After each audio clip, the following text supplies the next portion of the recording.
지난 2일 아침 서울 강남 한복판에서 승용차와 화물차가 이렇게 부딪혔는데요. 여성 운전자 행동이 이상하죠. 갑자기 즐겁게 춤을 추기도 합니다. 원인은 마약이었습니다. 30대 남성 A씨를 마약류 관리법 위반 혐의로 붙잡아 조사하고 있습니다. 약물 복용 후 운전대를 잡는 건 음주운전에 버금가는 위험천만한 운전 행태죠. 하지만 앞서 보신 대로 약물을 복용한 운전자들의 사고 소식은 심심찮게 들려오곤 하는데요. 실제로 약물 운전으로 인한 면허 취소 사례는 꾸준히 늘고 있습니다. 경찰이 발표한 자료를 보면 2019년 58건에서 2023년 91건으로 4년 사이 2배 가까이 증가했습니다. 한국이 마약 청정국이란 지위를 잃은 사이 마약 범죄가 도로 위까지 침투한 모습입니다.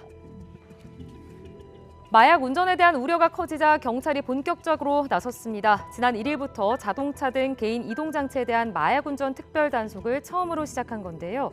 의심이 드는데도 음주가 측정되지 않거나 클럽 등 유흥가 근처일 때 한해 마약 투약 가능성을 확인하겠다는 방침입니다.